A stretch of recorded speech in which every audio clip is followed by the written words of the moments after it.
உணர்வோடு கூடியிருக்கிற என் அன்பு உறவுகள், மதிப்புமிக்க ஊடகவியலாளர்கள், இதழியல் தோழர்கள்,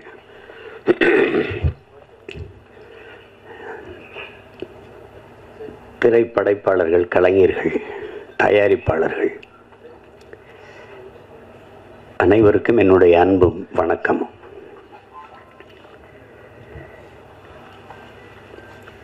சல்லியர்கள் அதை படம் என்று சொல்வது அது அவ்வளவு பொருத்தமான சொல்லல்ல. அது படம் இல்லது, ஒரு வரலாற்று ஆவணம். அது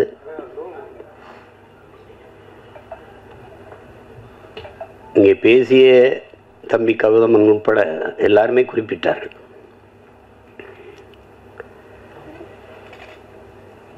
ஒரு வரலாற்றை மறந்துவிட்ட இனம் வாழாது. வேற இழந்த மரமும் வரலாற்றை மறந்த இனமும் வாழாது. தன்னின வரலாறு தெரியாத எந்த இனமும் எழுச்சி வர முடியாது. எங்கள் இனத்திற்கென்று வரலாறே கிடையாது. ஏன்னா வரலாற்றை படைப்பவனுக்கு வரலாற்றை எழுத நேரம் இருக்காது. இங்கே பிரச்சனையே கல்லணை பார்த்ததுல எங்கள் பாட்டை ஒருத்தன் கல்லணை கட்டி வச்சிருக்கா, சோழன் ஆண்டு இருக்காங்க அரிகாலன்னு தெரியுது. பெருவுடையார் கோயில் இல்லைன்னா அதுவும் இல்லை.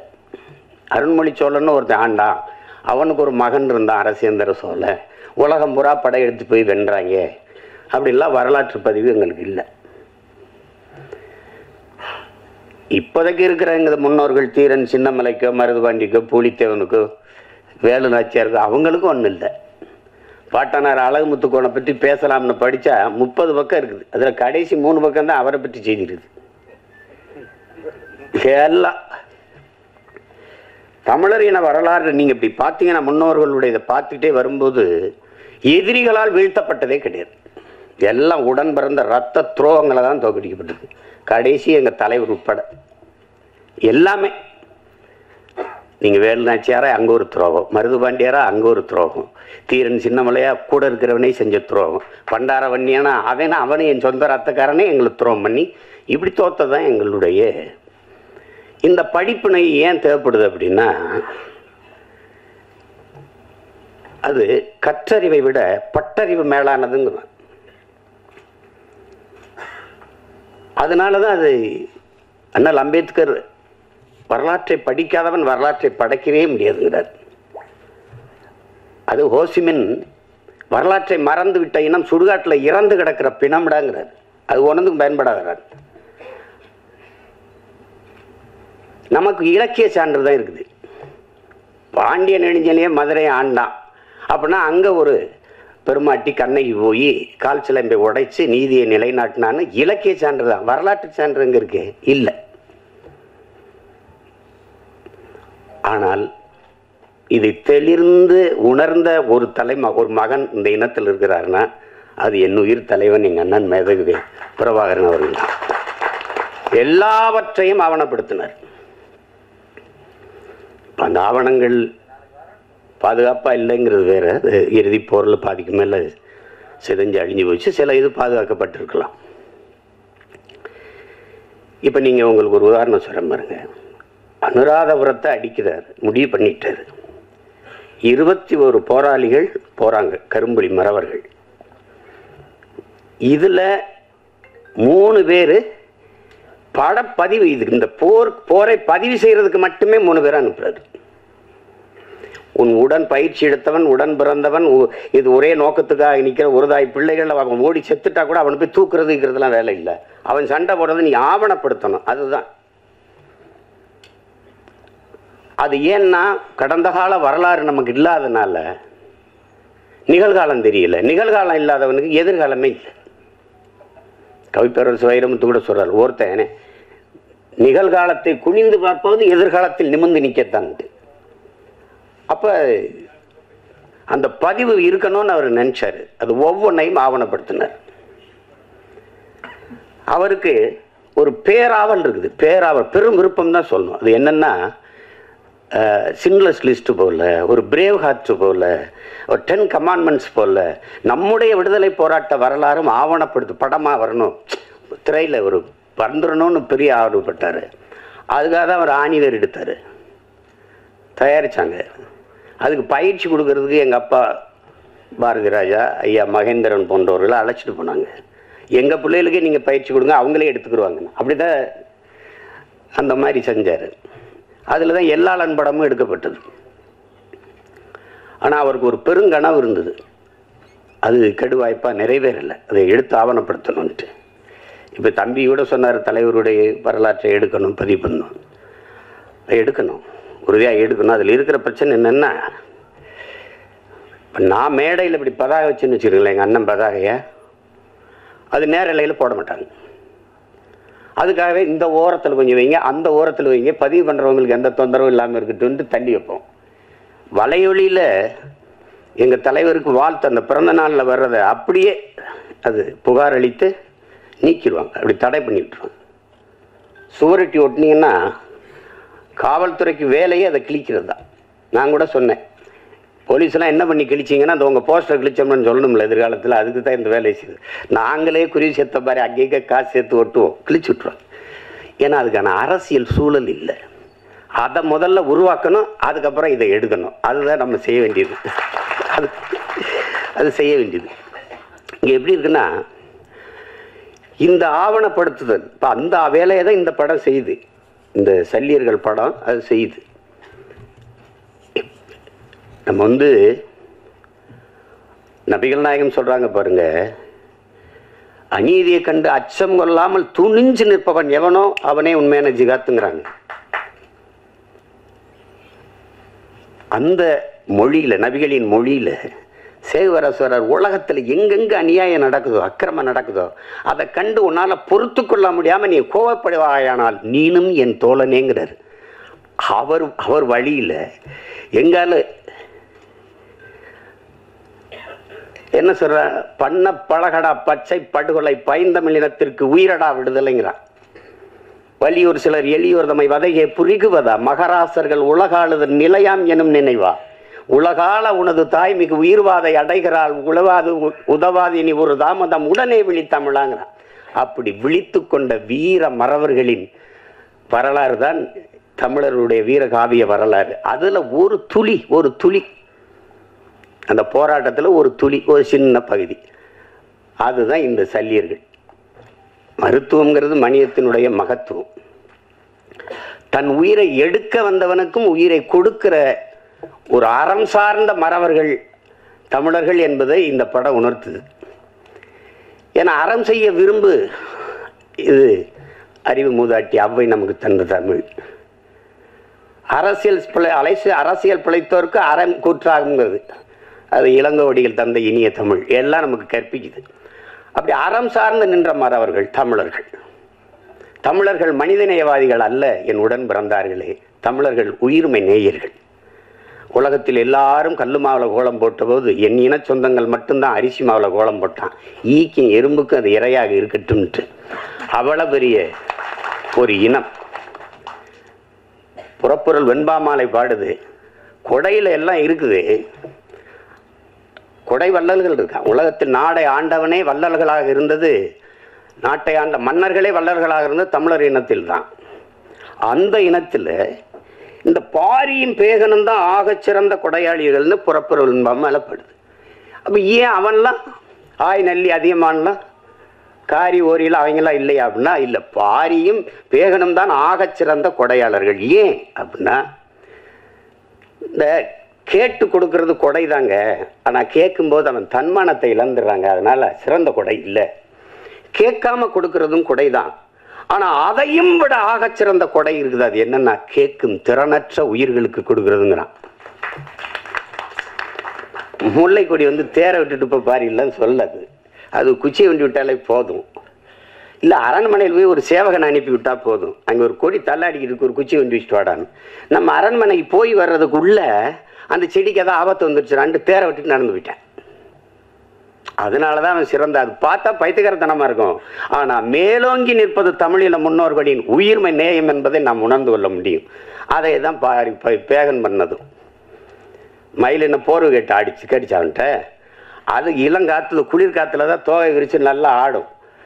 அவர் போர்வை கொடுத்தாரு, அந்த குளிர நடுங்குன்னு சொல்லிட்டு அது கதையா கூட இருக்கலாம், கற்பனையா கூட இருக்கலாம். நீங்க அகநூறார் படுது, தாதுன் பறவை பேதூரல் அஞ்சி மணி நான் ஆர்த்த மாணவனை தேரன்னு படுது. தலைவன் அரசன் போய்கிட்டு இருக்கான் காட்டுக்குள்ள, தேரோட்டி ஓட்டி போயிட்டு இருக்கான். காட்டுக்குள்ள போகும்போது இந்த தேரை நிறுத்துப்பா, இந்த தேர்ல அலங்காரத்துக்காக அழகுக்காக தொங்க விட்டுருக்கல மணி, அந்த மணியை நான் அப்புறம் அடக்குப்பா அப்படின்னு. அவன் அப்படி மண்ணை உருட்டி உருட்டி மணிக்குள்ள தள்ளி தள்ளி சத்தம் கேட்காம நிறுத்துறான். ஏன் இந்த வேலையை செய்யறீங்க அப்படின்னு கேட்குறான். அந்த தேரோட்டி வஞ்சுறான், காட்டுக்குள்ள போறோம், தேர் சல் சல்னு சத்தம் எழுப்பிட்டு வருது இந்த சலங்கை, அந்த மலர்கள்ல தேன் சிட்டு வண்டுகள் இந்த வண்ணத்து பூச்சி எல்லாம் தேன் ஒன்று கொண்டு இருக்கும், இந்த சத்தத்துல பயந்து ஓடிரும்டா, அதனால நிறுத்துறான். அப்ப இதுல இருந்து என்னன்னா தமிழர்கள் உயிர்மை நேயர்கள். ஏன்னா பகுத்துண்டு பல் உறவுகள் ஓம்புகன்னு பாட வேண்டியதானே, ஏன் பகுத்துண்டு பல் உயிர்கள் ஓம்புகன்னு வள்ளுவம் பாடுது, திருக்குறள்ல மறைமொழியில பாடி வைக்கிறாரு. பிறப்பு ஒக்கும் எல்லா மனிதருக்கும் எழுத வேண்டியதானே, பிறப்பு ஒக்கும் எல்லா உயிருக்கும் எழுத வேண்டியது. அந்த அறம் சார்ந்து வாழ்ந்த இனத்தின் மக்கள் அது ரொம்ப அண்டை அயலானுக்கும் அன்பு காட்டுங்கிறார் நபிகள். தன்னை போல் பிறரையும் நேசிங்கிறார் இயேசுபிரான். இன்னார் செய்தார் ஒருத்தர் அவர்னால நன்மையும் செய்து விடுங்கிறாரு நம்ம பாட்டினார் வள்ளுவ பெருமகனார். அந்த அறம் சார்ந்த கூட்டம் தம்பி சொன்னதெல்லாம் அது ஒரு துளி கதை. கௌதம் நீங்க குறிப்பிட்டது ஒரு கதை. அது மாதிரி பல நிகழ்வுகள் நான் உங்களுக்கு சொல்ல முடியும். எங்கள்ல பல்லாயிரக்கணக்கான பெண்களை வன்புணர்வு செய்து கொலை செய்தார்கள் சிங்களர்கள். ஏதாவது ஒரு செய்தி நீங்க கேள்விப்பட்டது உண்டா? ஒரு சிங்கள பெண்ணின் தாவணி தொட்டான், நிழலை தொட்டான் விடுதலை புரியும் மறவன் என்று நீங்க ஏதாவது செய்தி படிச்சதுண்டா? இருக்காது, இருக்கவே இருக்காது. செஞ்சோலையில அவ விண்ணூர்தியிலிருந்து குண்டை வீசி 61 குழந்தைகளை கொண்டு விட்டான். நம்மகிட்டே விண்ணூர்தி இருக்கு, பறந்து போய் அவன் பள்ளிக்கூடத்தில் போட்டிருக்கலாம், செய்ய மாட்டார், செய்யல. கட்டுநாயக்கா விமானப்பட தளத்தை தகர்க்கிறார். ஏன் பொது விமான தளத்தில் குண்டு போட அவருக்கு எவ்வளவு நேரம் ஆயிருக்கும்? போடல, செய்ய மாட்டார். ஏன்னா அறம் சார்ந்து வாழ்ந்து நின்ற மறவன் பிரபாகரன் என்ற வீரன். அவர் தெளிவந்தால் என்னுடைய எதிரிகள் சிங்கள மக்கள் அல்ல, என் இனத்தை கொன்று குவிக்கிற சிங்கள இராணுவம் தான். அது தெளிவா இருந்தார். இந்த படம் பிரம்மாண்டமா எடுக்கப்பட்டிருக்கலாம்னா எடுக்கப்பட்டிருக்கலாம். ஆனா இந்த உணர்வை சிதைக்காம கடத்திட்டாங்க. அதுல பிரம்மாண்டம் தேவைப்படல, ஒன்னும் தேவைப்படல. இப்படி ஒரு படத்தை தயாரிக்கணும்னு நினைச்ச முதல்ல பணம் போட்ட ராவணன், அவர் இன்னொருத்தரை சொல்றாரு, அவரு நேசமணி ராஜேந்திரன், தம்பி கரிகாலன், அப்புறம் என் தம்பி கருணாசு.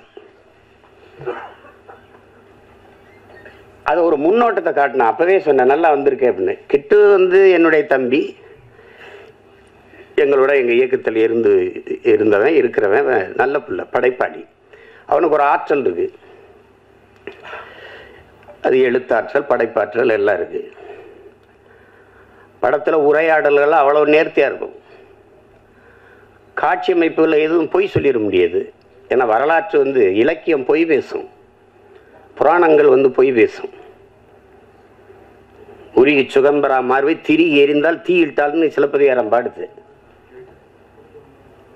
நான் போய் எங்க வாத்தியார்ட்ட கேட்டேன், இப்போ வேற மதுரையா? அப்போ மதுரை எரிஞ்சு போய் புதுசா வேற மதுரை வந்துச்சா அப்படின்னு கேட்டேன். அவர் அப்படி இல்லடா இருக்கா, அப்படி இல்லடா, அவளுடைய அந்த துன்பத்தை நினைச்சு மதுரை அந்த மண்ணில் வாழ்ந்த மக்கள் வயிறு எரிந்தார்கள், நெஞ்சு எரிந்தார்கள், அதுதான்டா அது பற்றி எரிந்தது மதுரைன்னு வருது.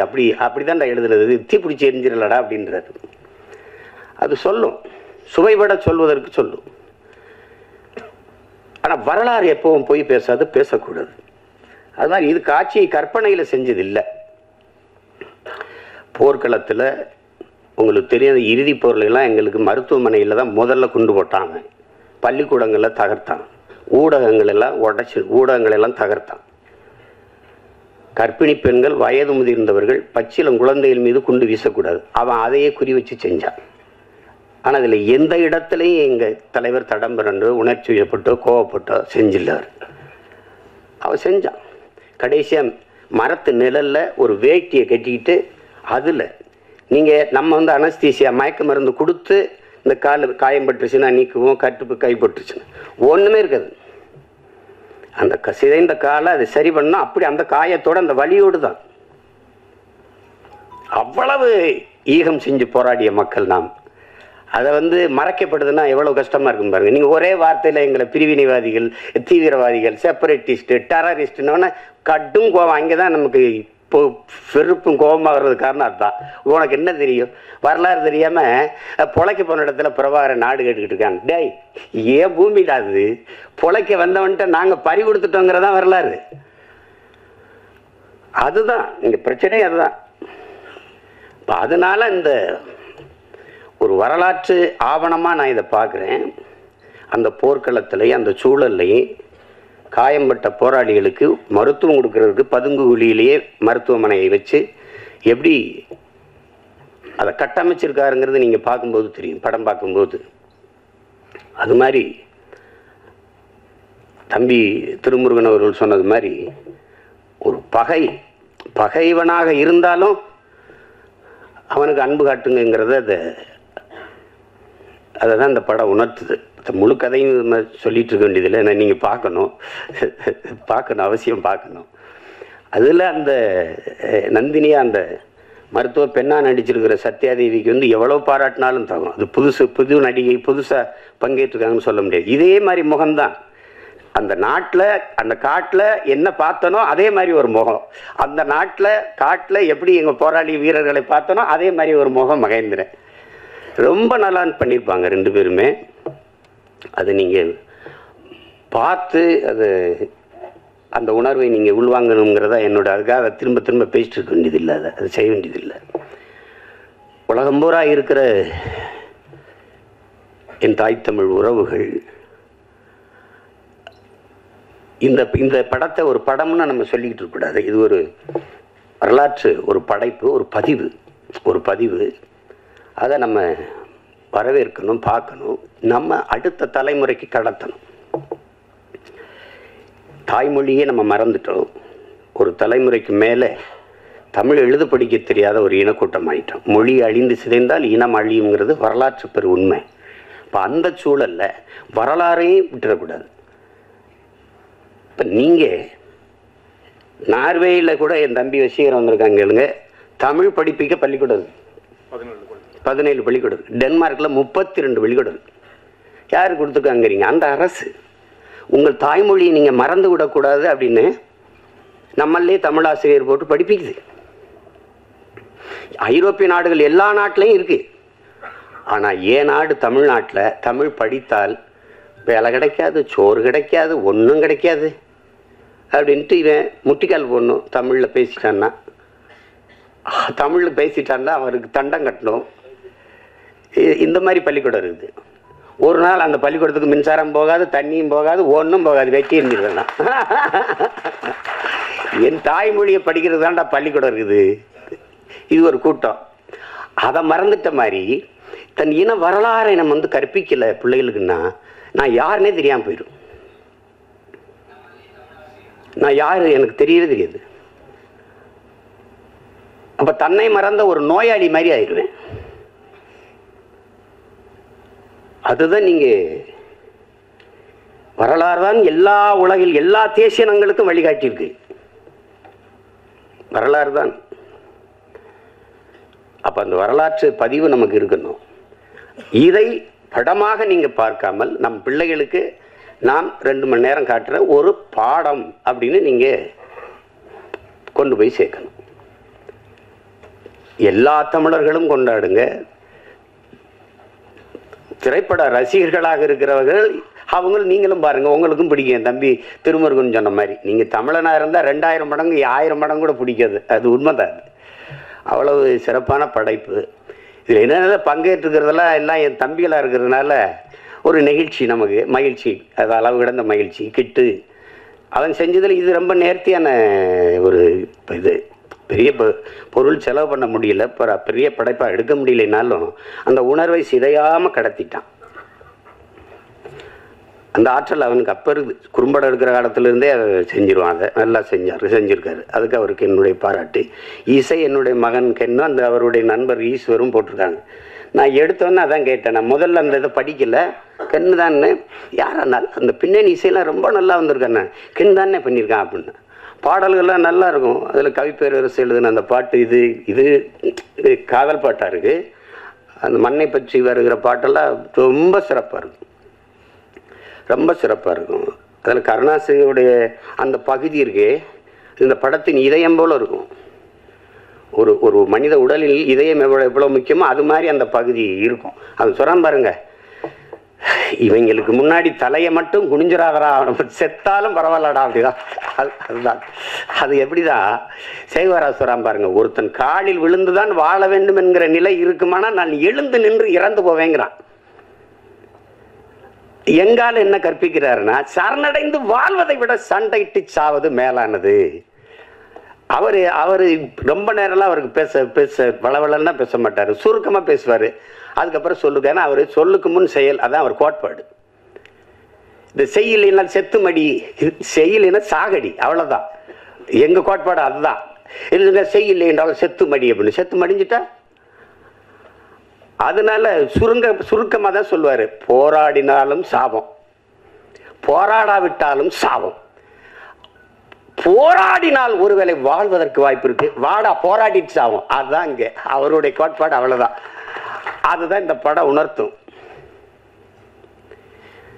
நீங்க சுதந்திரம்ங்கிற அந்த விடுதலைங்கிற ஒற்றை வார்த்தை எப்படி இருக்கு பாருங்க.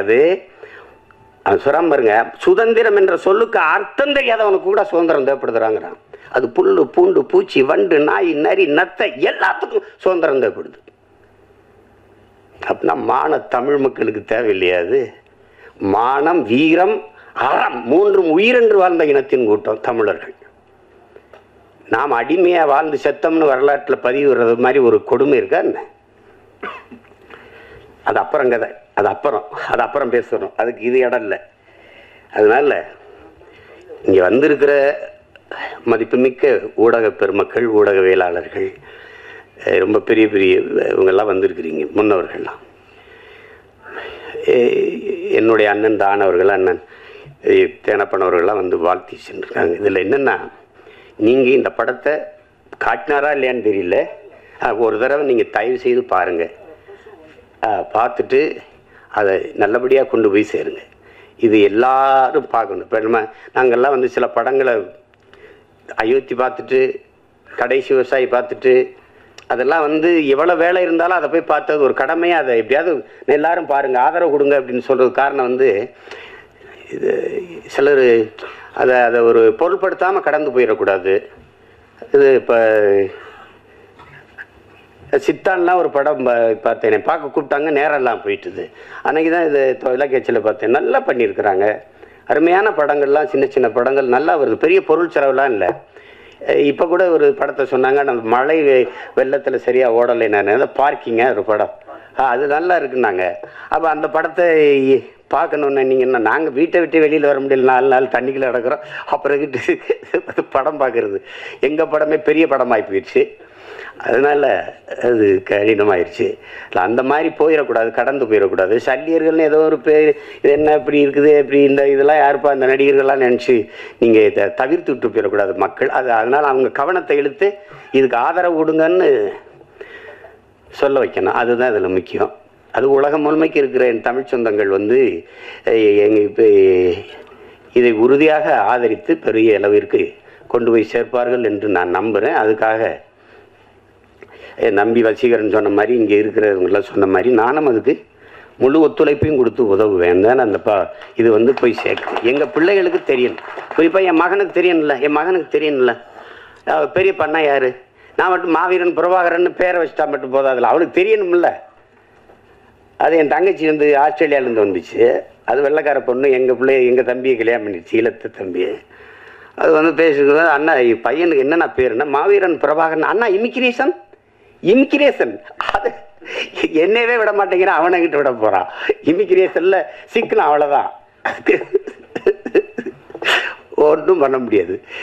அது அந்த மாதிரி அது தெரியணும். அப்போதான் என் பிள்ளைகளுக்கு யார் அவங்க பெரியப்பார் யாருன்னு தெரியணும், தலைவர்னா யாருன்னு தெரியணும். ஒரு இனம் யார் தலைவனே தெரியாமல் தட்டுக்கிட்டு நிற்கிது. அதான் ஒரு கொடுமை. நான் பெருமைக்கு சொல்லலை என் உடன் பிறந்தார்களே, மதிப்புமிக்க பெருமக்களே. இந்த நாட்டை 4 முறை 5 முறை ஆண்ட நிர்வாக தலைவர்களைப் போல என் தலைவனுக்கு ஒரு 5 ஆண்டு நிர்வாகம் செய்கிற காலம் மட்டும் இருந்திருந்தால் உலகத்தின் தலை சிறந்த வல்லாதிக்க நாடாக எங்கள் தமிழீழ நாட்டை கொண்டு வச்சிருப்பார். சிங்கப்பூர்லாம் சிங்கப்பூரை தாண்டி கொண்டு போயிருப்பார். கடைசி வரை ஒரு கெடு வாய்ப்பு, போர்க்களத்தில் நிற்கிற போராளி தலைவனாக இருக்க வேண்டியதாக ஆயிடுச்சு. விடுதலை அடைந்து ஒரு 5-10 ஆண்டு இருந்திருந்ததுன்னு வச்சுக்கிறோங்க, அவ்வளோதான். எங்கேயோ கொண்டு போய் சேர்த்துருப்பார். அவ்வளவு கனவு வச்சிருந்தார் அவர். 200 ஆண்டுகள் கழித்து என் இனம் எப்படி வாழணுங்கிற ஒரு பெருங்கனவு. ஆல்பர்ட் ஐன்ஸ்டீன் சொல்றான்ல, உலகத்தில் யாராலும் சுமக்க முடியாத பெருங்கனவை நீ சுமந்து நில்லடா, அதான்டா உலகத்தில் எல்லாத்தையும் விட பெரியதுன்றான். அப்படி ஒரு பெருங்கனவை வச்சிருந்தார், தன் இனத்தின் விடுதலைங்கிற ஒரு பெரிய கனவு. அது நிறைவேறல. அவர் பிள்ளைகள் நாங்களாவது அதை நிறைவேற்றணும், அதுக்கு தான் அரும்பாடு ஆட்டி கொண்டிருக்கிறோம். அதில் அவரவர் பங்குக்கு என் தம்பி கருணாஸ் சொல்கிறான்ல, கென்னுக்கு நான் இதை தான் விட்டு போகிறேன், இந்த படத்தை தயாரித்து வைக்கிறது. அது மாதிரி நான் அவனுக்கு பெரியப்பாடே அந்த இதில் நான் அவனை பாராட்டலடா, அதான் நான் உனக்கு தர்ற சொத்து அப்படின்னு சொல்ல வேண்டியதுதான். அதில் என் தம்பி கிட்டு எவ்வளோ பாராட்டினாலும் தகும். அது நேர்த்தியாக செஞ்சுருக்கான். சிலது எப்படி செய்கிறேன்னு தெரியாது, அதை தொடக்கூடாது, ரொம்ப உணர்வுபூர்வமானது. அதை போய் தொட்டால் அது தேவையில்லாத அது வரும். நீங்கள் 1000 நாய் இருந்தாலும் ஒரு கல் எடுத்துருந்தீங்கன்னா ஓடும்.